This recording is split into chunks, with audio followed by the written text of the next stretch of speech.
Hello guys, for today's vlog, tayo po mag-repair ng electric fan na mabagal lumikot.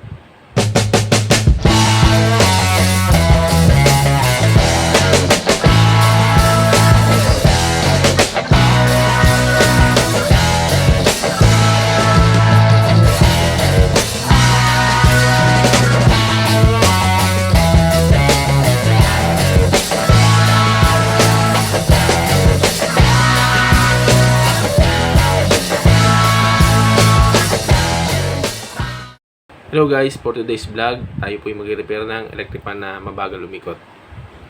Ito guys, try natin, subukan natin. Yan guys, ganyan lang siya kabagal lumikot. So, gawa natin ng paraan na mapabilis ang electric fan to guys. Tingin ko kahit hindi teke, kaya-kayang gawin to. So tara guys, simulan na natin.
So ito guys, ito lang papalitan natin dyan. Itong capacitor. Bali, meron siyang 2 microfarad na capacitor. So, yung iba guys, ginagawa kahit anong capacitor pinapalit. Pero pwede naman. Pero para sa akin, mas maganda kung anong capacitance ng capacitor na ito. Yun na ipapalit. Tulad nito, 2 microfarad. Pero di naman lagyan ng mababa. Wag nang sobrang tataas. Nakakasira. Pero yung voltage niya, okay lang yun. Yung capacitance lang ang mahalaga. So ito, 2 microfarad. Pwedeng maging 1.5 lang. Under naman yan. Pero yung lalabas sa 2 microfarad, minsan nakakasama. Pwedeng masunog ang kanyang stator. So papalitan lang natin siya ng 2 microfarad na capacitor. Meron tayo yung spare. So tara guys, pisa na natin. So ito guys, meron tayo ditong luma na 2 microfarad, pero goods pa to guys. Na tester ko to, okay pa. So papalitan natin to guys.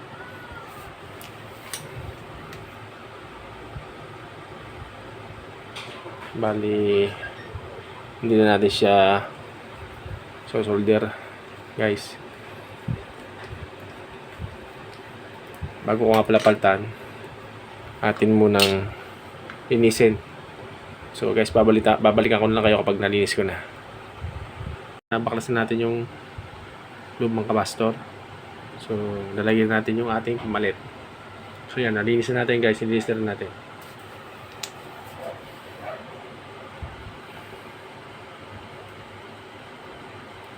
So cut na lang natin to, masyadong mahaba.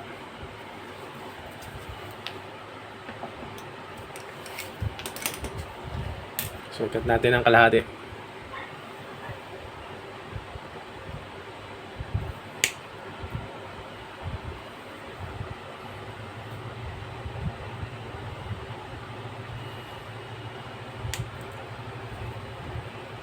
Bali, electrical tape na lang natin siya guys.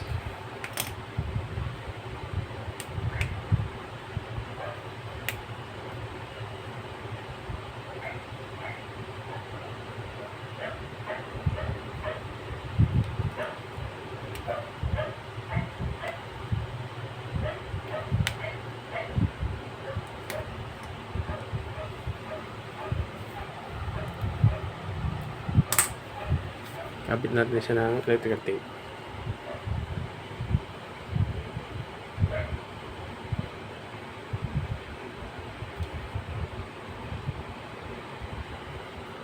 Pwede naman hindi na isolder to. Electrical tape po na yan.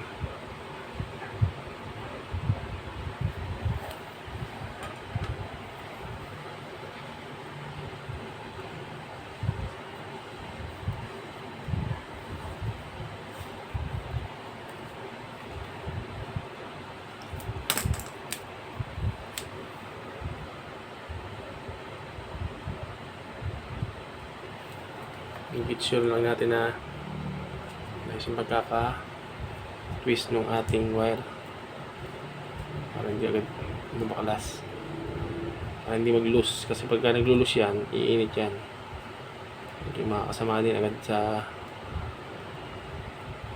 electric fan pagka ganun loose yung pagkakabit. Wala tayong shrinkable tube, kaya electrical tape lang ginamit natin, so okay lang din naman yan. Pero kung meron kayong shrinkable, mas maganda.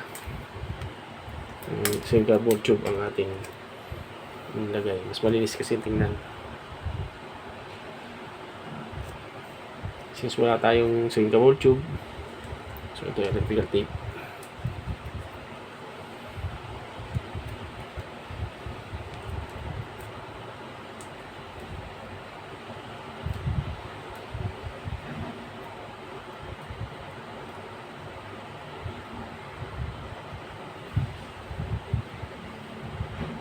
So, screw lang ulit natin din sa likod.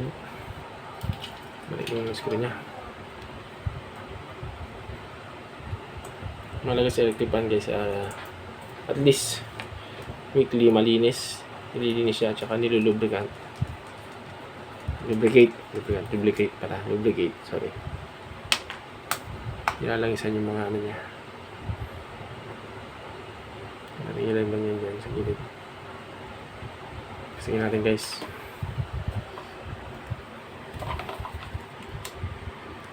Yan, wala pang LC pero bilis na. Tignan na kanya LC para makita nyo guys. Napansin ko lang guys na gumagalaw yung kanyang ano dito.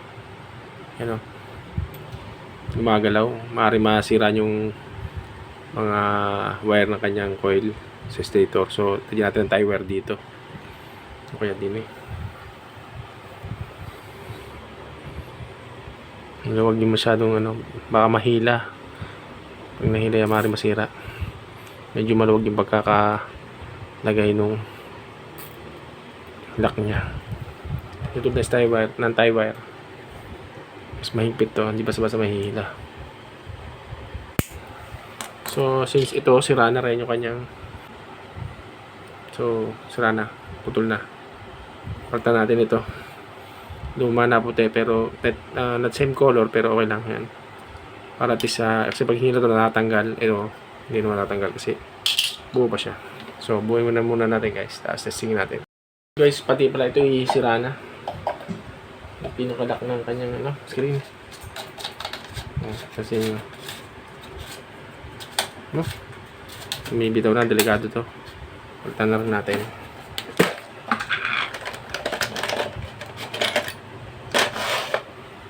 Meron tayong pamalit dito. So, punta natin ng bago. Natin kung pareho. Pero lang.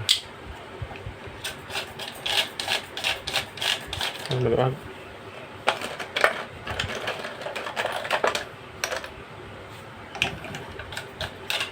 Ang luwag din.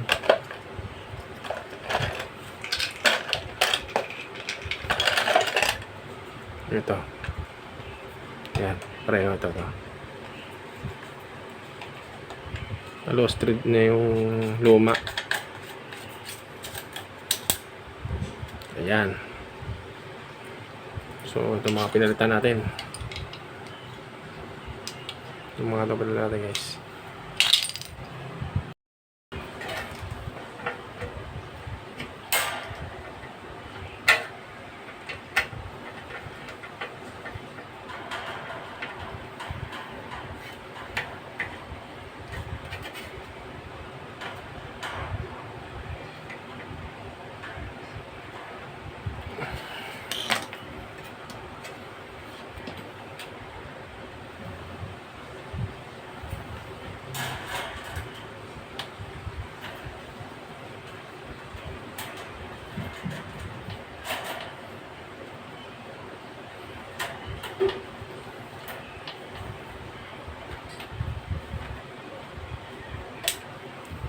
Testing natin guys.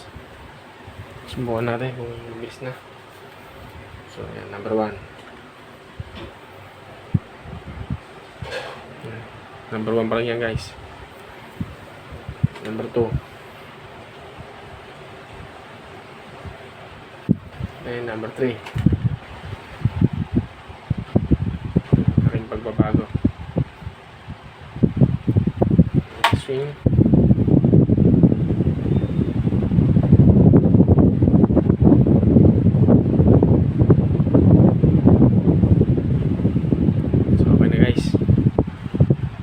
Maraming salamat sa panonood guys.